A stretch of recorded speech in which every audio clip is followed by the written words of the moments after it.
Hello दोस्तों, स्वागत है आपका हमारे YouTube channel smart computer with Ranjan पर।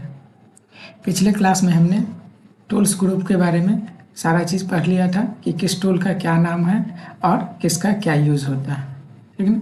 अगर अभी तक हमारे पिछले क्लास का वीडियो नहीं देखे आपने तो हमारे यूट्यूब चैनल पर जा कर के देख सकते हैं, या नहीं तो उसका लिंक मैं इस वीडियो के डिस्क्रिप्शन में दे दूँगा, आप वहाँ से भी देख सकते हैं। तो आ जाते हैं आज की क्लास में। जो भी टूल है कोशिश करेंगे सारे टूल को कंप्लीट करना है, इसलिए एक एक टूल को हम पढ़ते जाएंगे, ठीक ना। यहाँ पे टूल्स ग्रुप में जो भी टूल है पिछले क्लास में हमने बता दिया है, लेकिन टेक्स्ट टूल में कुछ और भी इसमें कंटेंट है जो मुझे बताना है, ठीक ना। तो टेक्स्ट टूल के बारे में हमने क्या बताया था कि टेक्स्ट टूल्स की मदद से हम किसी भी चीज़ को लिख सकते हैं, यानी कि टेक्स्ट टाइप कर सकते हैं। उसके लिए हमने बताया था कि मुझे एक टेक्स्ट बॉक्स बनाना होता है। टेक्स्ट बॉक्स कैसे बनाते हैं ये आप लोगों को पता है। यहाँ वर्किंग एरिया में आ जाएंगे, माउस के लेफ्ट बटन से टेक्स्ट बॉक्स बना लेंगे, यानी कि माउस के लेफ्ट बटन को क्लिक करके और ड्रैग करके टेक्स्ट बॉक्स बना लेंगे, और उसके बाद जो भी टाइप करना होगा वो टाइप कर लेंगे। जैसे मुझे टाइप करना है, मैंने यहाँ पे लिखा कंप्यूटर,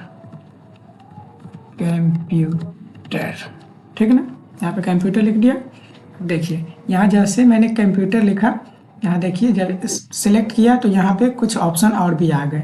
यहाँ पे ये फॉन्ट फैमिली है, ये फॉन्ट साइज है, ये बोल्ड है, ये इटैलिक है, ये अंडरलाइन है, और ये स्ट्राइक थ्रू है। यानी कि मैंने इसको बोल्ड बोला, बोल्ड का फर्स्ट लेटर होता है बी, इसलिए यहाँ बी है। इटैलिक का फर्स्ट लेटर होता है आई, तो यहाँ आई है। अंडरलाइन का होता है यू, और स्ट्राइक थ्रू का एस, ठीक ना। और ये है लेफ्ट अलाइनमेंट, और ये सेंटर अलाइनमेंट, और ये राइट अलाइनमेंट। तो किसका क्या यूज़ होता है ये जानते जाएंगे। यहाँ मैंने टेक्स्ट बॉक्स में क्या लिखा है, कंप्यूटर लिखा है, तो इस पर हम यूज़ करेंगे। यानी कि कैसे यूज़ होगा, इसके लिए इस पर यूज़ करने के लिए हमें क्या करना होगा, इस जो भी मैंने टेक्स्ट लिखा है उसको सिलेक्ट करना होगा। सिलेक्ट कैसे करेंगे, या तो हम कंटेंट के सबसे लास्ट में आ जाएंगे या सबसे फर्स्ट में चले जाएंगे, और लेफ्ट बटन के माउस के लेफ्ट बटन को क्लिक करके और इसको सिलेक्ट कर लेंगे। सिलेक्ट कैसे करेंगे, हमने लास्ट में आ गया, और लेफ्ट बटन को क्या करेंगे, माउस के लेफ्ट बटन को क्लिक करके जिधर की ओर कंटेंट रहेगा, टेक्स्ट रहेगा, उधर की ओर इसको मूव करेंगे और सेलेक्ट कर लेंगे। कैसे सेलेक्ट किया, सबसे लास्ट में आ जाएंगे या नहीं तो सबसे पहले आ जाएंगे, ठीक ना। और इसको माउस के लेफ्ट बटन को प्रेस करके और माउस को मूव करेंगे, खींचेंगे, तो वो सिलेक्ट हो गया। सिलेक्ट हो गया है, हमने बोल्ड पे क्लिक किया, ठीक है ना, तो बोल्ड हो गया। इटैलिक पे क्लिक किया तो तिरछा हो गया, इटैलिक यानी कंटेंट को तिरछा करने के लिए। अंडरलाइन पे क्लिक किया तो उस कंप्यूटर के नीचे एक अंडरलाइन आ गया है। स्ट्राइक थ्रू पे क्लिक करेंगे तो जैसे कंप्यूटर है, इसका स्पेलिंग अभी तक सही है। अगर किसी भी टेक्स्ट का स्पेलिंग गलत होगा तो उसको कट करने के लिए, जैसे कॉपी पे गलत हो जाता है तो बीच से कट कर देते हैं, वैसा ही जब कंप्यूटर में कोई भी चीज़ गलत लिखा जाता है तो स्ट्राइक थ्रू उस पर लगाते हैं बीच से कट करने के लिए। मैं यहाँ स्ट्राइक थ्रू पे क्लिक कर रहा हूँ, यहाँ देखिए बीच से कट गया, ठीक ना। यहाँ मैं कलर दूसरा ले लूँ और यहाँ स्ट्राइक थ्रू मैं हटा देता हूँ, दोबारा से लगा दिया, ठीक ना। इस टाइप से लगा सकते हैं। अब आ जाते हैं अलाइनमेंट। ये लेफ्ट अलाइनमेंट है, ये सेंटर अलाइनमेंट है, और ये राइट अलाइनमेंट है। इसका क्या यूज़ होता है, अभी जो हमने कंप्यूटर लिखा है वह कहाँ है, लेफ्ट साइड में है। अगर इसे सेंटर में लाना होगा तो सेंटर में कैसे लाएंगे, इसको मैं सेलेक्ट किए हुआ हूँ, दोबारा से इसको सेलेक्ट कर लेंगे और यहाँ सेंटर अलाइनमेंट पे क्लिक करेंगे, सेंटर में आ गया है। अगर इसे राइट में ले जाना होगा तो राइट अलाइनमेंट पे क्लिक करेंगे, राइट में आ जाएंगे। फिर से मुझे लेफ्ट में ले जाना होगा तो लेफ्ट अलाइनमेंट पे क्लिक करेंगे तो लेफ्ट में आ जाएगा, ठीक है ना। तो जहाँ भी आपको ले जाना होगा बस उस पर क्लिक करना है तो वो वहाँ पे चला जाएगा। ना समझ में आ गया। अब इस दोनों के बारे में जान लेते हैं। इसका नाम है फॉन्ट फैमिली। जैसे मैंने कर्सर को यहाँ ले गया तो उसका नाम ऊपर आ गया फॉन्ट फैमिली। इसका क्या यूज़ होता है, इसका भी यूज़ करने के लिए मुझे सेलेक्ट करना होगा। ये ऑलरेडी सेलेक्ट है, अगर सेलेक्ट नहीं रहेगा तो कुछ नहीं करना है, क्लिक करके और माउस को ड्रैग करके इसको सेलेक्ट कर लेना है। सेलेक्ट हो गया है। और यहाँ फॉन्ट फैमिली, जैसे इसका यूज क्या होता है, जैसे कर्सिव वगैरह हम लिखते हैं वैसा ही कैसे भी टाइप करके अगर फॉन्ट का स्टाइल चेंज करना होगा तो इसका यूज़ करते हैं फ़ॉन्ट फैमिली का। तो हमने सेलेक्ट कर लिया है, यहाँ जो छोटा सा एरो दिख रहा है इस पर क्लिक करेंगे और इसमें से बहुत सारा ऑप्शन है, जैसा भी आपको चाहिए उस पर बस क्लिक करना है और इसका चेंज हो जाएगा, फ़ॉन्ट स्टाइल चेंज हो जाएगा। हमने इस पर क्लिक किया, यहाँ स्टाइल चेंज हो गया। फिर से यहाँ जाएंगे और किसी दूसरे पे क्लिक करेंगे, चेंज हो गया है। यहाँ फिर से गए और किसी और पे हमने क्या किया, क्लिक कर दिया, चेंज हो गया ना। इस टाइप से आप उसको चेंज कर सकते हैं, ठीक ना। तो ये फ़ॉन्ट फैमिली समझ में आ गया है। अब यहाँ आ जाते हैं, ये है फ़ॉन्ट साइज, यानी कि जो भी हम टेक्स्ट लिखेंगे उसके साइज़ को बड़ा करना, यानी इंक्रीज करना, छोटा करना, डिक्रीज करना हो तो हम लोग फ़ॉन्ट साइज़ का यूज़ करते हैं। इसका भी यूज़ करने के लिए हमने सेलेक्ट करना होगा, तो सेलेक्ट हम पहले से कर चुके हैं। अब इसके साइज़ को कैसे इंक्रीज करेंगे ये देखेंगे। तो सेलेक्ट ऑलरेडी है और सेलेक्ट है तो हम यहाँ आ जाते हैं फ़ॉन्ट साइज में, छोटा सा एरो है, यहाँ क्लिक करेंगे और यहाँ से ये आ गया। अब यहाँ से क्या करेंगे, माउस में होता है बीच में स्क्रॉल व्हील, यहाँ से इसको क्या करेंगे, नीचे की ओर करेंगे और जितना साइज चाहिए, यानी जितना बड़ा आपको टेक्स्ट को करना है बस उस साइज़ पे क्लिक कर देंगे, ये बड़ा हो गया, ठीक ना। छोटा करना होगा तो यहीं साइज़ को छोटा कर लेंगे। माउस के जो स्क्रॉल व्हील बटन है उससे ऊपर और नीचे अप डाउन इसको कर सकते हैं और अपने अकॉर्डिंग जितना साइज चाहिए उस पर बस क्लिक करेंगे और ये छोटा और बड़ा हो जाएगा, ठीक ना। यहाँ अगर मैनुअली करना होगा तो क्या करेंगे हम मैनुअली अगर करना होगा तो ऐसे, मैं यहाँ पे दोबारा से लिख लेता हूँ, सेम लिख लिया, सेलेक्ट कर लिया है। यहाँ जाएंगे और यहाँ पे क्लिक कर देंगे, क्लिक कर दिया है। और क्लिक करने के बाद आपके कीबोर्ड में होगा बैक स्पेस बटन, वहाँ से इसको बैक कर देंगे और यहाँ हम लिख देते हैं 50। हमने इसको 50 किया और इंटर कर दिया, चेंज नहीं हुआ ना, नहीं हुआ चेंज। इसको हम यहाँ से बैक कर लिए और यहाँ जा कर के इसको 50 कर दिए और इंटर कर दिए, ठीक ना। 50 करने के बाद इंटर किए तो ये चेंज हो गया, ठीक ना। अगर और भी ज़्यादा करना होगा तो हम यहाँ पे 72 किए और यहाँ से इंटर किए, हो गया ना चेंज। तो आप मैनुअली भी यहाँ पे टाइप कर सकते हैं या नहीं तो यहाँ पे जो छोटा सा एरो है उस पर क्लिक करके और इसके साइज को इंक्रीज और डिक्रीज कर सकते हैं। जितना छोटा करना हो उतना छोटा आप कर सकते हैं, जितना बड़ा करना हो उतना बड़ा कर सकते हैं, ठीक ना। अब आगे चलते हैं। ये टूल सारा समझ में आ गया। अब आगे के टूल पे चलते हैं। यहाँ देखिए, ये है सिलेक्शन टूल, ठीक ना। तो यहाँ पे सिलेक्शन में चलते हैं। इसका काम होता है सेलेक्ट करना। सेलेक्ट कैसे करना, इसमें बहुत सारा छोटा छोटा टूल दिया गया है, एक एक करके हम जानेंगे। जैसे मुझे ये जो कंप्यूटर हमने लिखा है इसको मुझे सेलेक्ट करके और डिलीट करना है, तो इसे मुझे सेलेक्ट करना होगा। तो सेलेक्ट करने के लिए यहाँ दो ऑप्शन दिया गया है, एक रेक्टेंगल सिलेक्शन है और फ्री फॉर्म सिलेक्शन है। तो हम रेक्टेंगल सिलेक्शन को जानेंगे, फिर फ्री फॉर्म सिलेक्शन को जाएंगे। तो हम रेक्टेंगल सिलेक्शन पे जाएंगे। सबसे पहले तो छोटा सा एरो है, इस पर क्लिक करेंगे और रेक्टेंगल सिलेक्शन पे क्लिक कर देंगे। क्लिक करने के बाद यहाँ आ जाएंगे, इसको मुझे सेलेक्ट करना है तो यहाँ जा कर के माउस के लेफ्ट बटन को प्रेस करेंगे और मूव करके इसको सेलेक्ट कर लेंगे। सेलेक्ट हो गया है। अब इसको मैंने बोला कि डिलीट करना है, तो हमने इसे सेलेक्ट क्यों किया है डिलीट करने के लिए। तो आप इसी में चले जाएंगे इस सिलेक्शन वाले में और यहाँ छोटा जो एरो है इस पर क्लिक करेंगे और यहाँ डिलीट है, इस पर क्लिक कर देंगे, डिलीट हो गया। अगर आप चाहें तो इसे इसमें यहीं से जा करके और रेक्टेंगल सिलेक्शन में जा करके इसे सेलेक्ट कर लेंगे और आपके कीबोर्ड में डिलीट का बटन होगा, उस डिलीट बटन को क्या करेंगे प्रेस करेंगे तो भी डिलीट हो जाएगा। तो ये समझ गए रेक्टेंगल सिलेक्शन कैसे करते हैं, ये समझ गए। रेक्टेंगल सिलेक्शन में क्या होता है, वो सिलेक्ट करेगा रेक्टेंगल शेप में, ठीक ना। ये रेक्टेंगल शेप में सिलेक्ट कर रहा है। और फ्री फॉर्म सिलेक्शन में क्या होता है कि अपने अकॉर्डिंग फ्री फॉर्म सिलेक्शन करते हैं, यानी कि मुझे इसी कंप्यूटर को जो मैंने लिखा है उसे सेलेक्ट करना है फ्री फॉर्म सिलेक्शन का यूज करके। तो हम फ्री फॉर्म सिलेक्शन पे क्लिक करेंगे और इस टाइप से हम अपने अकॉर्डिंग सेलेक्ट कर लेंगे। इस टूल का यूज क्यों किया जाता है ये चीज़ आप जान लीजिए। जैसे मैंने यहाँ पे एक ये शेप बना दिया और एक ये शेप यहाँ पे हम बना देते हैं। इस टाइप से बना दिया। अब अगर यहाँ पे एक और मैं यहाँ बना दूँ,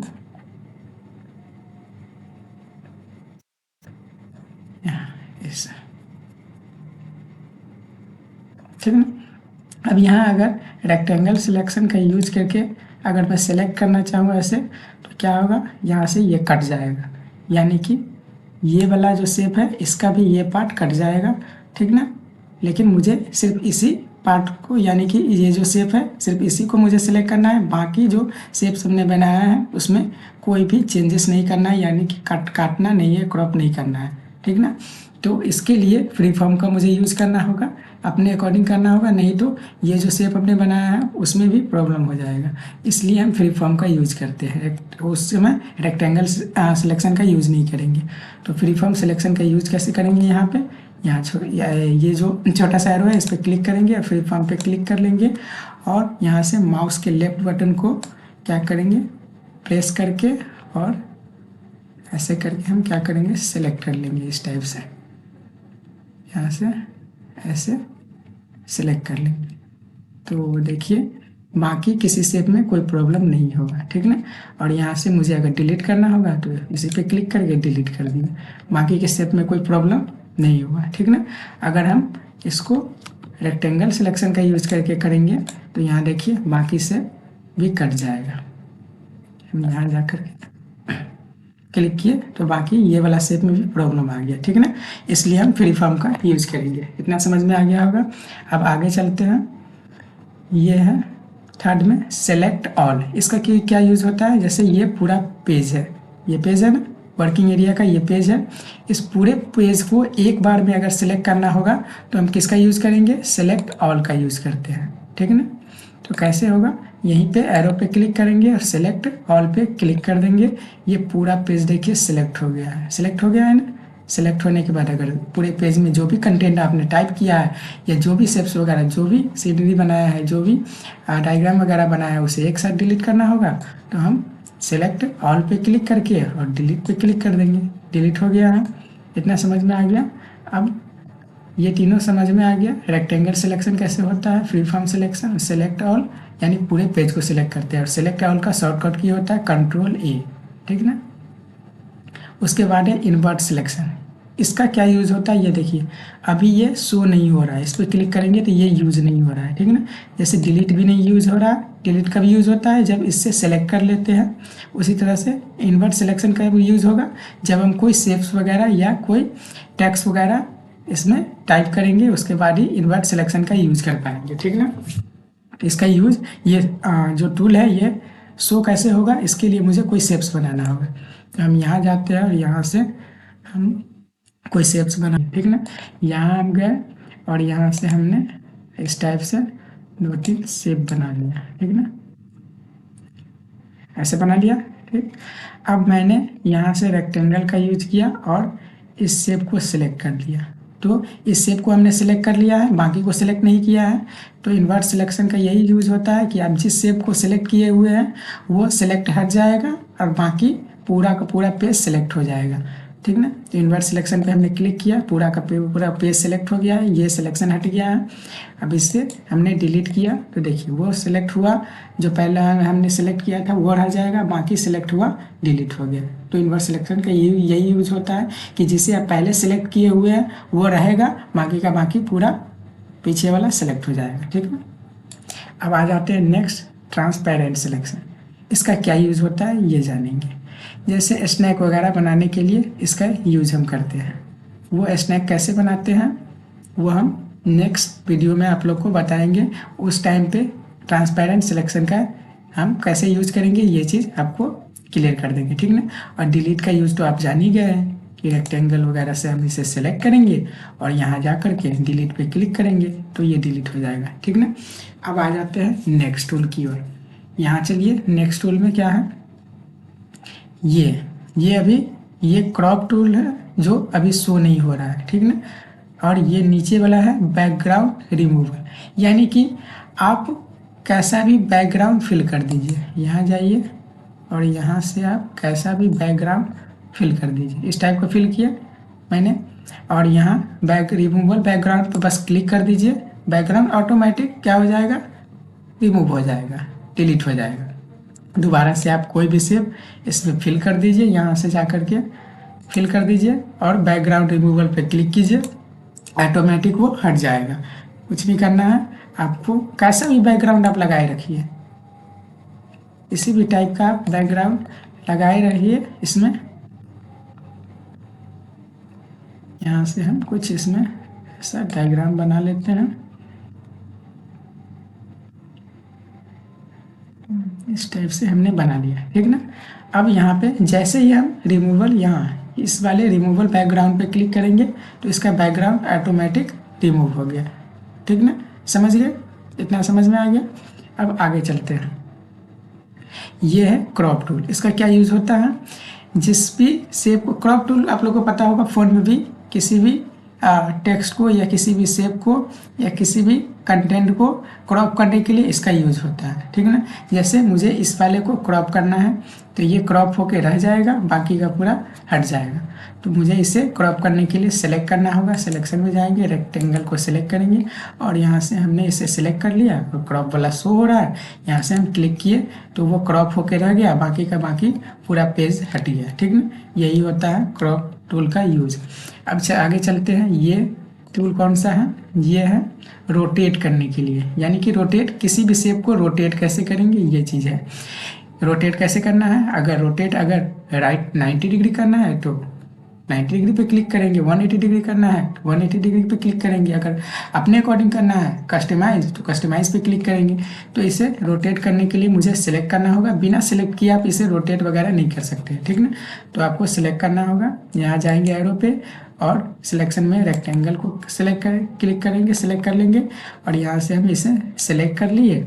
अब आ जाएंगे यहाँ रोटेट में, रोटेट पे क्लिक करेंगे, रोटेट राइट 90 डिग्री पे क्लिक किए, यहाँ देखिए ये रोटेट हो चुका है। दोबारा से इसी पे आएंगे और रोटेट लेफ्ट 90 डिग्री पे क्लिक करेंगे, ये लेफ्ट 90 डिग्री हो गया। यहाँ आएंगे रोटेट 180 डिग्री पे क्लिक करेंगे, 180 डिग्री हो गया। अब यहीं पे आकर के रोटेट कस्टम पे क्लिक करेंगे तो ये बोलेगा कि आप अपने अकॉर्डिंग जितना डिग्री चाहें उतना डिग्री इससे रोटेट कर सकते हैं। तो यहाँ गए, हम इसको 45 डिग्री किए और ओके पे क्लिक कर दिए, 45 डिग्री हो गया। यहीं पे गए, दोबारा से इसमें गए रोटेट में और फिर से रोटेट कस्टम पे क्लिक किए।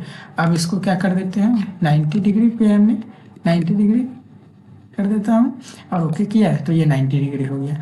अगर आप चाहे तो अपने अकॉर्डिंग यहाँ पे ये वाला जो दिख रहा है ना, इसको यहाँ पे कर्सर को ले जाना है और लेफ्ट बटन को प्रेस करके जैसा भी चाहिए वैसे आप जितना चाहिए उतना डिग्री इसे रोटेट कर सकते हैं। ऐसा कैसे कर पा रहा हूँ, ये जो आपका कर्सर है इसे यहाँ पे ले जाना है, ये वाला जो छोटा सा बॉक्स है, और इस पे जा करके जितना डिग्री चाहिए उतना डिग्री आप इसे रोटेट कर सकते हैं। समझ में आ गया होगा। अब आगे चलते हैं अगले टूल की ओर। ये है, ये भी रोटेट का ही है, ये फ्लिप है, यानी कि फ्लिप, वर्टिकल फ्लिप करना हो तो इसे भी हमें सिलेक्ट करना होगा। ये ऑलरेडी सिलेक्ट है, अगर सिलेक्ट नहीं रहेगा तो यहाँ पे आ जाएंगे रेक्टेंगल पे और इसे दोबारा से हम इस दोनों को सिलेक्ट कर ले रहे हैं और यहाँ फ्लिप पे आकर के और फ्लिप वर्टिकल कर देंगे, ठीक ना। यानी कि इस टाइप से ये चेंज हो गया। अगर हॉरिजेंटल करना होगा तो फ्लिप हॉरिजेंटल करेंगे इस टाइप से। यहाँ देखिए ये इधर हो गया, दोबारा से करके दिखाता हूँ। मैंने फ्लिप हॉरिजेंटल किया तो ये वाला इस साइड था वो उस साइड चला जाएगा और उस साइड रहेगा तो इस साइड चला आएगा। दोबारा से इस पर मैंने किया और फ्लिप हॉरिजेंटल किया तो इधर वाला पार्ट उधर चला जाएगा, उधर वाला इधर चला आएगा। ये फ्लिप करने का एक तरीका होता है। अगर वर्टिकल करना होगा फ्लिप तो इस टाइप से फ्लिप कर सकते हैं, ठीक। तो ये वर्टिकल हो गया। हॉरिजेंटल करना होगा तो हॉरिजेंटल पे क्लिक करेंगे इस टाइप से, ठीक ना। अब आ जाते हैं नेक्स्ट।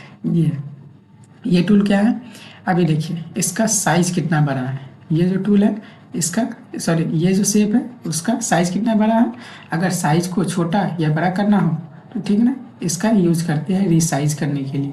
तो रीसाइज एंड एसक्यू दोनों हैं, इसमें दो टूल हैं। इसमें जैसे ही क्लिक करेंगे यहाँ देखिए ये रीसाइज करने का है और एसक्यू करने का है। तो सबसे पहले हम रीसाइज के बारे में जानेंगे, फिर एसक्यू के बारे में जानेंगे, ठीक ना। तो रीसाइज कैसे होगा, यहाँ हॉरिजेंटल है, यहाँ वर्टिकल है। अगर किसी एक का को अगर आप चेंज करते हैं तो दोनों चेंज होगा। मैंने उसे हटा दिया तो देखिए वर्टिकल में भी हट गया। अब यहाँ पे मुझे इस पर चेंज करने से पहले मुझे सेलेक्ट करना होगा। सिलेक्शन में जाएंगे और यहाँ रेक्टेंगल पे आ जाएंगे और इस दोनों को हमने सेलेक्ट कर लिया। अब इसको रिसाइज कर देंगे, यहाँ आ जाएंगे और यहाँ इससे बैक स्पेस से यहाँ पे क्लिक करेंगे। सबसे पहले यहाँ माउस से क्लिक कर देंगे और बैक स्पेस से इसको मैं बैक कर देता हूँ। 100% था, परसेंट किस अभी परसेंट पे यहाँ क्लिक है, यहाँ देखिए परसेंट पे क्लिक है ना, पिक्सल पे क्लिक नहीं है, परसेंट पे क्लिक है। तो परसेंट पे क्लिक किए, यहाँ क्लिक करके और इसको मैंने बैक स्पेस से हटा दिया। 100% था, मैंने इसे 50% कर दिया और ओके पे क्लिक कर दिया। यहाँ देखिए रिसाइज हो गया ना। 100% था, इतना बड़ा था 100%, ये 50% पे आ गया। और भी छोटा करना हो तो इसी में जाएंगे और यहाँ से 100% से हटा करके इसे क्या कर देंगे,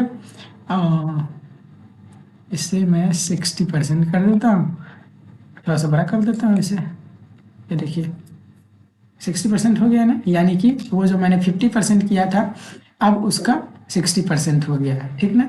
अगर बड़ा करना हो तो इसी में जा करके यहाँ से हम इसे हटा करके और तो 250% कर देता हूँ, हो गया, बड़ा कर लिए। अब आ जाते हैं इसमें सेकेंड क्या है, एस्क्यू। एस्क्यू का मतलब होता है शेप्स को या कंटेंट को टेढ़ा मेढ़ा करने के लिए इसका यूज करते हैं।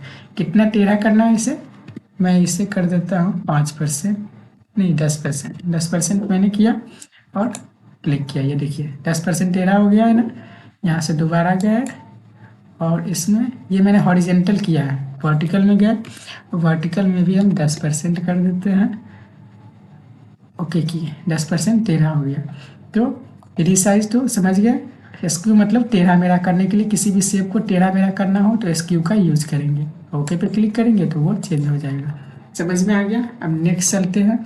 तो इधर से मैंने सिलेक्शन अभी बता दिया, इमेज का, इमेज ग्रुप में जो भी था क्रॉप था वो बता दिया, ये बैकग्राउंड रिमूव बता दिया, रोटेट कैसे होता है ये भी बता दिया, फ्लिप कैसे होता है, और यहाँ से रीसाइज और रेस्क्यू कैसे होता है, टेढ़ा मेढ़ा कैसे होता है, ये सारा हो गया, ठीक है ना। टूल्स ग्रुप मैंने पूरा समझा दिया था। अब आ जाते हैं शेप्स में। देखिए शेप्स बनाने का तरीका आप लोग को पता ही है, सिलेक्ट करके और लेफ्ट बटन को क्लिक करके ड्रैग करते हैं, ये शेप्स ड्रॉ हो जाता है। लेकिन इसमें क्या होता है, दो शेप्स ऐसे होते हैं जिसका कुछ अलग तरीके से यूज होता है। एक होता है यहाँ कर्व टूल, ये कर्व टूल, और एक होता है ये पॉलीगन शेप, ठीक है ना। ये कर्व शेप है और ये क्या है, पॉलीगन शेप। इस दोनों का यूज कुछ अलग तरीके से होता है। तो वो कैसे होता है, सबसे पहले हम कर्व शेप्स के बारे में जानेंगे, फिर पॉलीगन शेप्स के बारे में जानेंगे, ठीक ना। तो कर्व शेप जो ये है, इसके टोटल 3 स्टेप होते हैं। कितने स्टेप होते हैं, टोटल 3 स्टेप होते हैं। इसे हम सेलेक्ट करेंगे, सेलेक्ट करने के लिए कर्सर को ले जाएंगे उस शेप्स के पास और लेफ्ट बटन से क्लिक करके सेलेक्ट कर लेंगे। अब आ जाएंगे यहाँ पे, यहाँ आ जाएंगे वर्किंग एरिया में, और इसे मैंने क्या क्या बताया इसके बारे में, टोटल 3 स्टेप। फर्स्ट स्टेप मैंने यहाँ पे ड्रॉ किया एक लाइन, और इसका कलर मैं ब्लैक कर देता हूँ, ब्लैक हो गया है ना। ये फर्स्ट स्टेप है। अब इसका सेकेंड स्टेप क्या है, यहीं पे जा कर के माउस के को प्रेस करेंगे और इसको खींचेंगे ऐसे, ये सेकेंड स्टेप है। और फिर यहाँ से माउस को प्रेस करके और ऐसे खींचेंगे, ये थर्ड स्टेप है, ठीक है ना।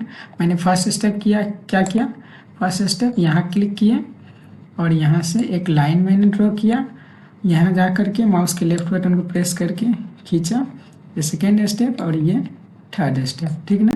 इसी तरीके से दोबारा आपको बनाना हो, इसी को सेलेक्ट करके और यहाँ जाएंगे और यहाँ से, ठीक ना, फर्स्ट स्टेप, ये सेकेंड स्टेप और ये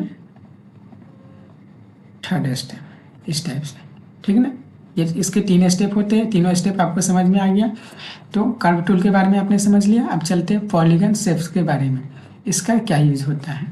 पॉलीगन शेप का एक बार मुझे क्या करना है, एक बार लाइन ड्रॉ करना है, उसके बाद जहाँ भी आप क्लिक करेंगे वहाँ से खुद से लाइन ड्रॉ हो जाता है। जैसे मैंने इसे सिलेक्ट किया और एक लाइन यहाँ से खींचा, एक लाइन हमने खींचा, ये लाइन देखिए टेढ़ा मेढ़ा आ रहा है, ठीक ना। अगर सीधा करना हो तो कुछ नहीं करना है, शिफ्ट के साथ और उसके बाद खींचना है, शिफ्ट बटन को प्रेस करेंगे और खींचेंगे तो ये लाइन सीधा हो जाएगा, ठीक ना। और सीधा हो गया, एक बार हमने लाइन को खींच दिया है, हमने एक बार लाइन खींचा और उसके बाद जहाँ भी आप क्लिक करेंगे वहाँ से खुद से लाइन ड्रॉ हो जाएगा, ठीक ना। एक हमने ये क्या बनाया, समकोण टाइप का बना दिया, ट्रायंगल है ना, ठीक ना। हमने क्या बताया इसके बारे में, एक बार लाइन को खींचना है, उसके बाद आप जहाँ भी क्लिक करेंगे वहाँ से खुद से लाइन ड्रॉ हो जाएगा, ठीक ना। एक बार लाइन को खींचना है और जहाँ भी आप क्लिक करते जाएंगे वहाँ से खुद से लाइन ड्रॉ होता हुआ चला जाएगा, ठीक ना, समझ में आ गया। अब नेक्स्ट चलते हैं, यहाँ से हम सिलेक्शन में गए, ऑल सेलेक्ट पे क्लिक किए, फिर से सिलेक्शन में और डिलीट करके हटा दिए। अब इसमें का सारा शेप्स आपको समझ में आ गया। अब चलते हैं नेक्स्ट टूल पे, ये टूल बच गया है, इसके बारे में जान लेते हैं, फिर सारा टूल समाप्त हो जाएगा। उसके बाद कुछ प्रोजेक्ट हम बनाएंगे और 2-4 प्रोजेक्ट बनाने के बाद MS पेंट जो है वो कंप्लीट हो जाएगा। अब नेक्स्ट कौन है, ये टूल है, इस टूल के बारे में जानेंगे।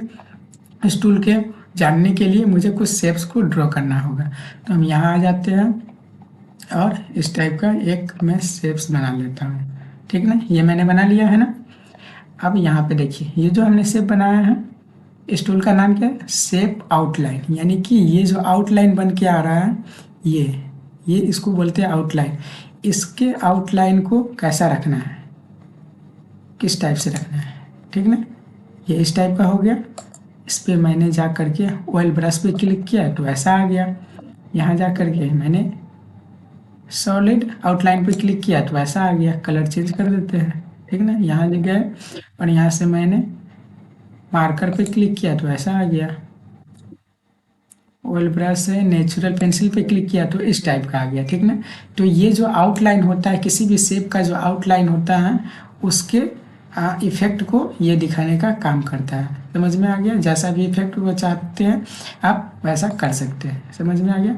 अब नेक्स्ट चलते हैं, एक यहाँ पे ये ब्रश टूल छूट गया, इसका क्या यूज़ होता है, ब्रश टूल का यूज़ होता है कलर मैनुअली पुट करने के लिए, ठीक है। जैसे फिल विद कलर का हम अगर यूज़ करते हैं तो क्या करते हैं, फिल विद कलर का अगर हम यूज़ करते हैं तो इसमें एक बार में पूरा फिल हो जाता है, ऐसा ही होता है ना। हम यहाँ से सिलेक्ट करके बनाते हैं और इस टाइप से बनाने के बाद आप क्या करते हैं, इसमें अगर आप कोई भी कलर यहाँ से फिल करते हैं तो पूरे में एक सॉलिड कलर फिल हो जा रहा है ना। अगर आपको मैनुअली फिल करना होगा अपने अकॉर्डिंग तो आप यहाँ से ब्रश टूल का यूज़ करेंगे और इस टाइप से आप फिल कर सकते हैं।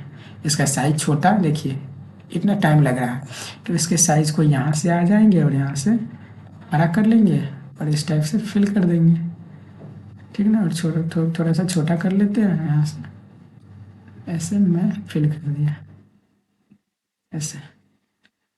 अगर ब्रश का कोई दूसरा टाइप लेना है तो यहाँ से जा करके ऑयल ब्रश पे मैंने क्लिक किया और यहाँ से ऐसे फिल कर दीजिए। कोई दूसरा कलर लेना है तो इसी में आ करके इसमें इस वाले शेप में फिल करना है तो इस वाले शेप में इस टाइप से फिल कर सकते। ये अपने अकॉर्डिंग आप कलर को फिल कर रहे हैं। क्या फिल विद कलर की तरह एक बार में पूरे में फिल हो रहा है, नहीं ना। ब्रश में जा करके हम अगर किसी टूल को इसमें से क्लिक करते हैं तो अपने अकॉर्डिंग फिल कर पा रहे हैं, ठीक ना। तो ब्रश का यूज़ यही होता है, समझ में आ गया। यहाँ से मैं Ctrl+A कर रहा हूँ और डिलीट बटन प्रेस कर दिया, ये हट गया। कितना समझ में आ गया। अब आ जाते हैं, एक और टूल बच रहा है यहाँ पे, ये है साइज, यानी कि हमने जो भी साइज यहाँ पे शेप्स बनाया उसका साइज अगर बड़ा और छोटा करना हो तो इस टूल का यूज़ करते हैं। जैसे 1 पिक्सल है, देखिए इसका आउटलाइन का साइज एकदम छोटा हो गया। कितना छोटा है, कितना पतला हो गया। अगर इसके साइज़ को बड़ा करना होगा, यहाँ देखिए ऐसे ड्रॉ करेंगे, ये साइज़ कितना पतला है, उसके साइज़ को लार्ज करना होगा तो यहाँ से 3 पिक्सल 5 पिक्सल या 8 पिक्सल पे क्लिक करेंगे, इसका आउटलाइन उतना लार्ज हो जाएगा, ठीक ना। समझ में आ गया। ये साइज है, किसी भी शेप्स के साइज़ को लार्ज या स्मॉल करना हो, मीडियम करना हो तो यहाँ से पतला और मोटा साइज कर सकते हैं, ठीक ना। ये था आउटलाइन का इफेक्ट के लिए। और ये सारे शेप्स थे जिसमें मैंने कर्व टूल के बारे में और पॉलीगन शेप्स के बारे में बता दिया। ये ब्रश था जो अपने अकॉर्डिंग कलर फिल करने के लिए इसका यूज़ होता है। इसमें बहुत सारा ब्रश का टाइप दिया गया है। ब्रश है, कैलीग्राफी ब्रश है, ये कैलीग्राफी है। और यहाँ क्या है, एयर ब्रश है, ऑयल ब्रश है, क्रेयॉन है, मार्कर है, नेचुरल पेंसिल है और वाटर कलर है। वाटर कलर ब्रश क्या होता है, इस पर मैंने क्लिक किया और यहाँ जा करके मैंने ये ले लिया और ऐसे इस टाइप से फिल करने के लिए ये वाटर कलर ब्रश है जो इस टाइप से फिल करने का काम करता है। ठीक है ना, समझ में आ गया, सारा टूल समझ में आ गया होगा। अगर किसी भी टूल में कोई भी प्रॉब्लम हो, किसी भी शेप्स में कोई प्रॉब्लम हो तो आप हमें कमेंट सेक्शन में बता सकते हैं। नेक्स्ट वीडियो में आपका जो भी डाउट रहेगा वो मैं क्लियर कर दूंगा। ठीक है ना, थैंक यू। अगर वीडियो पसंद में आया हो तो आप लाइक कर दीजिए, कमेंट कर दें, और हाँ, चैनल को अभी तक सब्सक्राइब नहीं किया है सब्सक्राइब कर लेंगे। पिछला वीडियो अगर आपने नहीं देखा है तो आप हमारे चैनल पर जा कर के देख सकते हैं। ठीक है ना, थैंक यू।